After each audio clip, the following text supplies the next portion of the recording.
welcome to my spoiler review for Black Panther Wakanda Forever, a movie where after the initial shock and awe wears off, you realize that it's actually about Shuri's emotional journey of accepting her brother's death. Heavy stuff! And I love that the movie actually has a through line. I knew it gelled! And I'm so happy that I was able to, after taking a moment to ponder it, to see all the fantastic threads woven throughout the film, which I'm so excited to discuss with you here.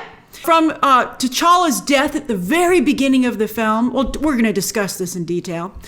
This is Shuri's path to wrestling with her anger, which is why she sees Killmonger when she takes the heart-shaped herb, to stepping into her brother's crown and suit, making a decision of mercy, very similar to the one T'Challa did at the end of Civil War with Zemo, who had killed their father. That's right, Namor actually kills Queen Ramonda. Wow! And how tragic for the royal family of Wakanda. It was a bait and switch.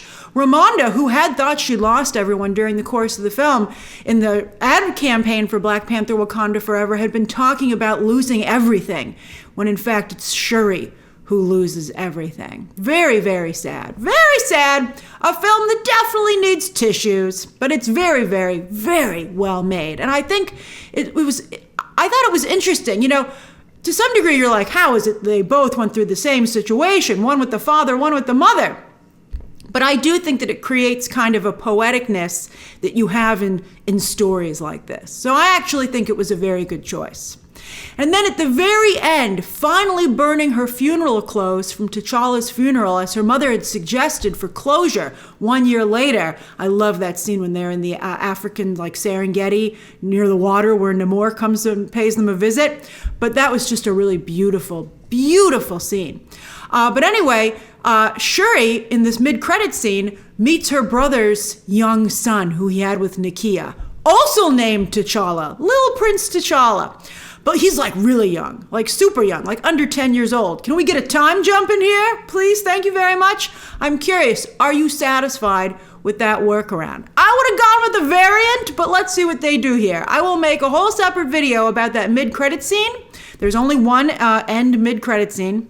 The future of the Black Panther mantle, and of course, the Young Avengers. I don't know how people are going to feel if Little Prince T'Challa ends up in the Young Avengers instead. How long is it going to take for him to get to the Avengers? I don't know, man. Can we, remember how over in DC they aged up Jonathan Kent by having him go to space and got stuck in some time warp? I think we might need one of those here.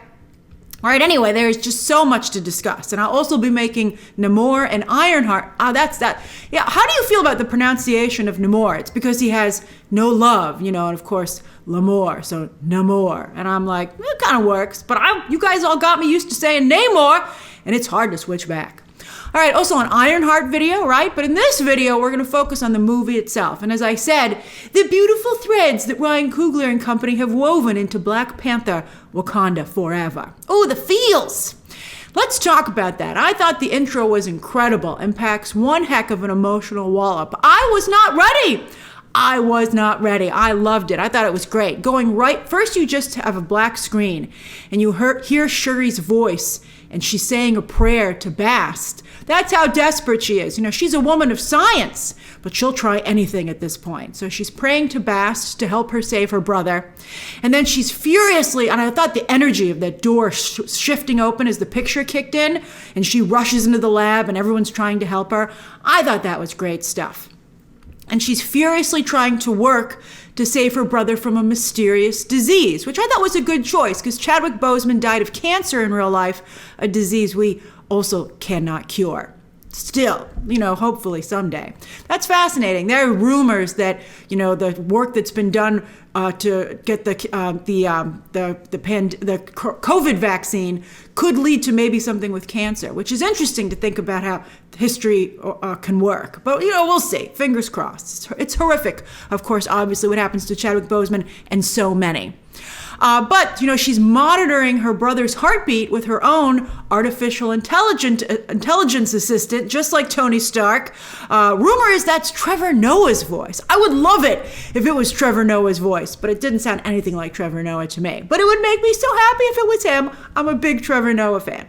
But she's working so hard and not willing to accept failure or her brother's death that she misses her brother's death. That was just so sad. She doesn't get to say goodbye. And that's why we never see it on screen. Her mother comes in and says, and just her mother's in the doorway to the lab. And Shuri, she checks with her AI. This was so well done. And she says to her AI, again, what is my brother's heartbeat? And they cut to black before the AI can answer, because we all know the answer. It was just amazing. It was amazing. And then they went right into the Marvel intro, which of course was all pictures and video of Chadwick Boseman and lines from the Black Panther script. It was just a beautiful, not a dry eye in the theater. It makes me tear up just thinking about it now. And that was just the opening of the movie, just the first few minutes. And it was just so incredibly well done and I think handled. It was really, really good stuff. What was your experience? Was it ruined for you at all? Did it catch you off guard as it was meant to? And how do you think they handled an impossible situation? So, as a fan of history and politics, well, not so much these days because it's just so crappy and toxic, but you know what I mean. I really loved the story that Ryan Coogler and his team came up with here. I love it when they base comic books in reality. I think that the very first Wonder Woman benefited from that. I think Captain America, the later Captain America movies have benefited very much from that. I think that to me is when I think this stuff really clicks. And so I love to see it here. And I suspect that Ryan Coogler is also a fan of history and politics. I knew I liked that guy. I'm a big Ryan Coogler fan as well. All right, vibranium, which, and what is not the history of the earth, if not the history of, valuable resources and trying to control them. But anyway, we learned, I don't know if they introduced this before, but they highlighted the fact that vibranium is not only a very strong metal, but it's not picked up by metal detectors, which makes it scary stuff. And it's coveted by all the other countries in the world, to the point that France is sitting there being like, what did we do? And I think Haiti's like, we have a list. We'll talk about Haiti. But, that's the kind of full circleness that's so brilliant here and the subtlety of the intelligence of this movie. Because, of course, Haiti is a big part here, too. But anyway, France tries to steal some vibranium. That was an incredible moment when the Dora Milaje marched their prisoners into that United Nations meeting, returning the captured soldiers to the French representative. That was just so good. It was amazing. The music swelled. The Dora Milaje looked so powerful. I'm sure it's going to press a lot of buttons of some of the people in the audience. And they promised that next time they wouldn't show such mercy. It was really, really strong. But the reality is, you might be like, well, what's going on here, man? Isn't it just an open and shut case? Wakanda says vibranium ain't for sale. Go home.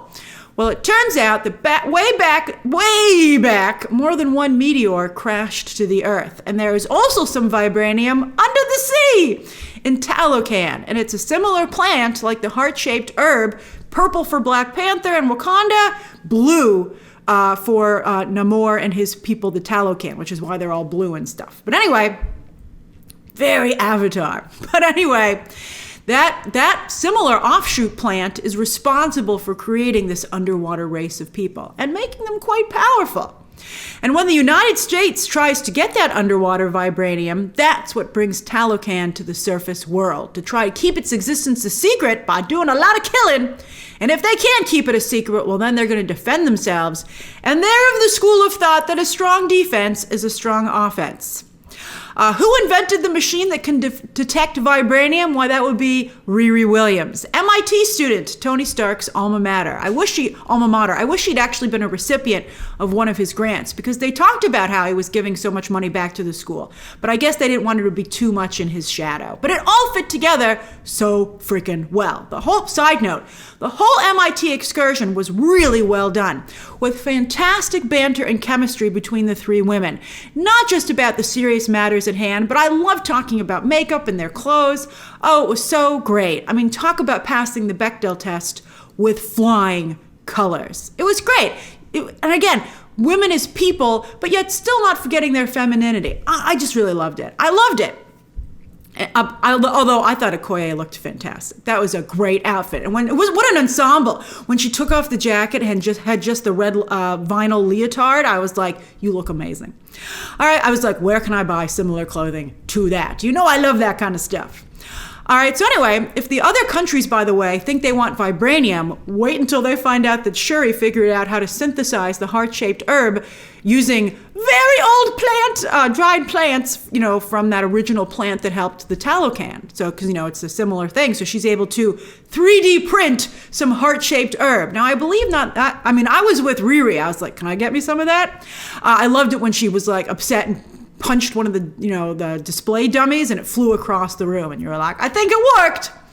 I think that only the royal family can have that herb work for them, but I'd be like, well, if we can synthesize it, I'm sure we can synthesize another version of it where maybe it works for others. Because, Killmonger, of course, burned all the natural ones in the last movie, which is why Shuri had to find a way to synthesize it. I think there will be repercussions there. I think there will be repercussions. There better be. You can't drop something like that.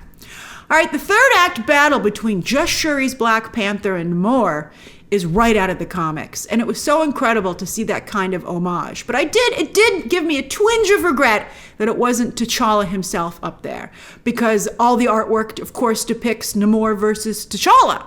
And this was Namor versus Shuri. So the ode was there, but it wasn't quite what it once was. But I don't know. I really thought it was a great fight. But I can see how it would bother some people. I'm just saying. Two royals on the front lines of battle. Down to them, representing their two countries. A refreshing change of pace from sending others in to do battle for you. Wonder Woman would be proud. Where was that through line from that first great movie? And Wonder Woman's films. But anyway, Namor is fighting for his people. Well, is he really, though? That's interesting. I think he kind of is. We'll talk about Namor and Shuri more so in a moment. But Shuri is definitely, at the beginning of that fight, fighting for her own revenge. Namor killed Queen Ramonda because Queen Ramonda would not negotiate with him. And after Shuri visited, she agreed to be taken prisoner as well, to try to keep him from killing Riri Williams so she didn't build any more vibranium machines. I'm like, I don't know, man. Maybe she wrote the plans down somewhere. I don't know if that's going to do it. He's like, it's step one. Unlike so many other villains, Namor he did like to monologue. What was not taking them back to his kingdom but a giant monologue? Hilarious. But anyway, she was like, don't kill Riri Williams. Let me talk to you about it. And he was like, okay, princess, I'd love to show you around my underwater kingdom. But anyway, he even did the whole thing like, would you like to dress in these great clothes? I think they got to do away with that. I didn't like the twist on it in the Suicide Squad where they did a take on that. Although at least here Riri Williams was like, that's like every villain's MO. So that was funny. Riri Williams was very funny. She provided a lot of the comedic relief because she's one of the few characters in the film who isn't grieving. Although they did seem to allude to the fact that she lost her father, but that was a while ago, and she's taken this journey already. Maybe she'll revisit it in her Disney Plus show. But anyway, they escape. It's not like Namor was like, okay. It's okay, we won't kill Riri Williams. Instead, Nakia rescued them. And we'll talk about Nakia later in this video. I know I did mention her in my non-spoiler review, and we're going to talk about that. So they escaped, but Shuri was nice to Namor, and that's what she gets for being nice, because he's like, if the queen won't negotiate with me, I'll make the princess the queen. And that's what happened. And so I understood his reasoning, but it was cold. It was cold! That's some chilly water, Namor! And she turns down the job of queen, by the way, and gives it to M'Baku, but stays the Black Panther, it seems, for now. A sort of balance of power, right? Like she's the head of the military, I guess, and he's the head of the government. I didn't love that she gave up the throne. I mean, it reminded me of Frozen, where I also was unhappy with that decision. There's nothing wrong with women ruling. I mean, I think it would have been better if she had stayed with the crown as well. But I can understand trying to spread it out. But it was so flippant, and they made a joke out of it when he came out of the ship for that trial thing instead of Shuri. At first I was like, wow, that's some crazy legs for Shuri. I wouldn't think she would look. Oh, it's M'Baku, because he had a grass skirt on. It was funny. But anyway, he seemed more like her vice president than equals in their scenes together, or one of her advisors. So I don't really think it's gonna make guys feel represented the way it's presented. So, I mean, what do you think? Did you feel like the scales of balance were fixed, or did you think it worked? All right, anyway, Shuri, yes, is consumed by anger. She is the one, as I said, who lost everyone and is getting her Killmonger on, which again is why she sees him when she takes the heart-shaped herb. I thought they handled that really well. With him talking about why she was seeing him and her, not telling anyone who she'd seen when she visited the astral plane, because she was really wrestling with this inside of herself. I thought that was really strong. It was a very organic choice. I know at one point that she was supposed to visit with T'Challa, but so many of you were understandably upset about the idea of a CGI Chadwick Boseman. They had to do what they could, with an actor who was still alive, Michael B. Jordan. But I think Ryan Coogler made it work. But then, realizing that killing Namor would thrust her people into war with the Talocan, as M'Baku warns her earlier, he's like, these people aren't going to take losing their leader lightly. They revere him as a god because he's lived for centuries. Well, Shuri realizes her revenge will lead to the death and suffering of her people. So she takes her final step to taking on her brother's legacy of being a true leader and putting her people first, and instead makes a truce with Talocan. And brilliantly, Namor not only wants to not die, but feels that when the world comes for Wakanda's vibranium, and they will come, Wakanda will have no choice but to align with the only powerful ally that they have left, Talocan. Excellent plan, fantastic story, and as I said, ripped from real life history. I just thought in politics. I thought it was really fascinating stuff. I loved it. Now, speaking of other governments, I thought having Val here was a great surprise. I hope it was a surprise to you too. I knew it going in, and I hope that you just got to be surprised, because it was a very good surprise. I didn't want to ruin that for anybody. And again, as I said, I hope that nobody did ruin it for you. Plus the revelation, I loved this, that she was married to Everett Ross and they're freshly divorced. I thought that was great. From what I hear, though, while Ross didn't come across so great here, he might get the better of her in Secret Invasion. Let's see. I have maybe potentially some tea about that, but I'm still in the process of confirming. But I like what I'm hearing. Anyway, it seemed ridiculous to me that he was able to just find and take those Kimoyo beads in the aftermath of the bridge battle and think that he got one over on Val and her government agents. I mean, of course Val had found that earlier and bugged it and left it there for him to find so she could follow what he was doing. I mean, also though, how do you bug a bracelet? I thought it was funny that he would put the bracelet next to his phone and pretend to be on the phone talking on the bracelet. I was like, how does he even know how to use those? I thought Ross, like M'Baku, was a bit emasculated here. I think there's no reason you can't have strong men and strong women. I loved all the strong women here. They were everywhere. But I thought that I thought Ryan Coogler didn't do enough to raise up the few male characters that he had. I thought Ross was emasculated by pretty much everyone he talked to. He even kind of emasculated himself on multiple times. And then also, it was hard to be totally sympathetic with him because he was committing treason. It's like, whose side are you on, man? And then also, speaking of sides, speaking of proper etiquette and history in real life, why wasn't there a U.S. ambassador to Wakanda to handle a proper back and forth discussion, in back channels? That's who's supposed to be talking to the Wakandan royal family and trying to work through all this. I was like, to Ross, I was like, you can't promote yourself to Wakandan ambassador, buddy, come on. What I really didn't like, the one thing in the movie I did not like, and I was like, nope, don't like this, was the Midnight Angel armor.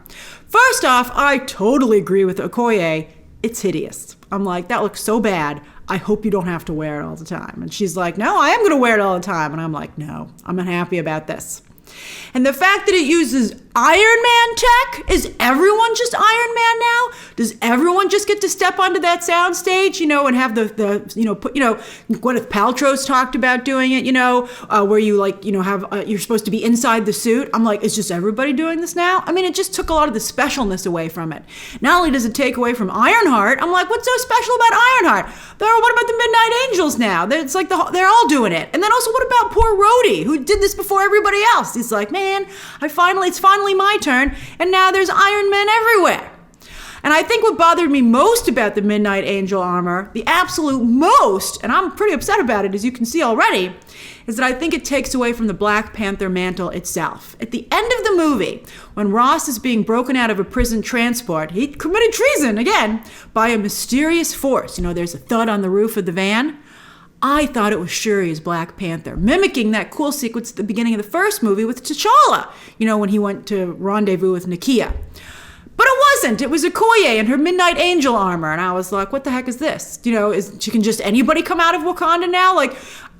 Before it was Black Panther and the Dora Milaje as very cool backup. That was great. It worked great. I would not mess with it. Now they're like, let's see who's available. We have a whole roster of superheroes here in Wakanda now. And I'm like, you're really diluting Black Panther. All right, the Talocan, though, are a formidable opponent. The idea to give them a Siren Call. I've been waiting forever to talk to you about this. Again, I hope nobody ruined it for you, because it was such an amazing, surprising choice. To hypnotize all who hear it to jump to a watery death. I think all those people died. That's amazing for particularly a Disney Marvel movie. And a super cool idea, because it draws on the legend, of course, of sirens. I've always also loved sirens. So maybe that's another reason I really was geeking out over this. And since the Talocan have been around for centuries, it all fits that they have been luring sailors and other people on the water to a watery death for centuries. And so they're what sirens are based on. Oh, it's great. And if you happen to have earplugs, if you thought ahead, like government scientist Lake Bell, short but cool cameo, I just kept being like, it's Poison Ivy, it's Poison Ivy. Well, then here comes Namor to throw your helicopter into the ocean. That's right, Namor killed so many people in this movie, and so did his armies, and they didn't regret it. They didn't regret it at all. In some ways, now that I think about it, I think he's not only the other, a rival nation to Wakanda, but I think he's a ghost of a potential future for Shuri, as he did let revenge consume him, and look at the leader it has turned him into, willing to kill easily and to lead his people into war without any hesitation. I guess he said he felt kind of bad about it, but I didn't see him looking for a way out of it. Did you? But fascinating, absolutely fascinating. I think it makes the movie all the more interesting. And again, he killed Queen Ramonda. I couldn't believe they had him do that. Now, in my non-spoiler review, I said Ryan Coogler didn't deliver any incredible shots. But I take that back, because the shot of Queen Ramonda underwater, her dress billowing behind her, her crown gone, as she dove deep to save Riri, that was strikingly beautiful and strikingly sad. And then they fought. You saw her lifeless body lying there, face down. Oh man, if only she'd been face up. If only she'd been face up. It was so sad. And then Shuri having to be held back by M'Baku and Aneka, because she was the last one standing. She was the last one in her family standing after all. It was so sad. I really felt the pain there. Now, I think the coolest weapon in the Talocan arsenal, besides Namor himself, the way he moved in the air, again, when he flipped over that ship, it was right out of the comics. I loved it. And the way he used underwater currents to get around Talocan, like Crush, that was very funny. And then I liked the reveal that if he gets too dry, like if he gets dried out, and that's the way that, it's basically his kryptonite. If he doesn't have enough water, it weakens him. If he's not enough moisture in his skin. So that's how they were able to have a dehumidifier. They turned the Black Panther ship into a giant dehumidifier, which was great. And then they dropped him in a desert. Oh, I loved it. I liked when he was like, I need to get to the water. After he looked like he'd won temporarily. That was great. But anyway, so it makes him not impossible to beat, because it was looking like he couldn't be beat for a minute there. But anyway, their other greatest weapon besides Namor are their water grenades. What an invention. When that water exploded for the first time on the bridge in Boston, I gasped out loud at my screening. Not just because it was an incredible visual, especially because they slowed it down, but that truly could have killed Shuri and Okoye. I was like, that is serious business. These guys are not messing around. And Shuri would have died because she was on a motorcycle if not for her tech, which put up a last-minute force field. And she was knocked out temporarily. And, even Okoye was on the ropes fighting that guy. It was really good stuff. I don't even know, quite frankly, how Okoye held her own against him. That is some spear. What else? We didn't really talk about Nakia. I made my whole non-spoiler review, and then when I was editing it, I was like, oh no, I forgot to mention Nakia. And some of you asked me about it. They were like, why don't you talk about Lupita Nyong'o? And I figured out why. So Lupita Nyong'o looks beautiful in this movie, just stunning. Every inch the leading lady of a major blockbuster and the love of our hero's life.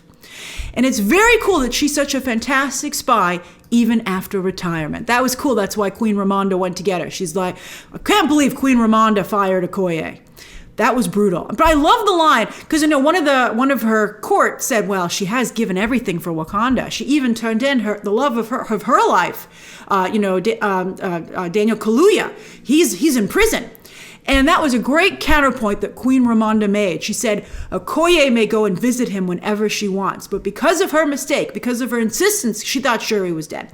Because of her insistence of taking Shuri to Boston, even though I told her not to, I can never see my daughter again. I was like, I'm sorry, Okoye. I think you're going to have to be fired. It was great. It was extremely well done.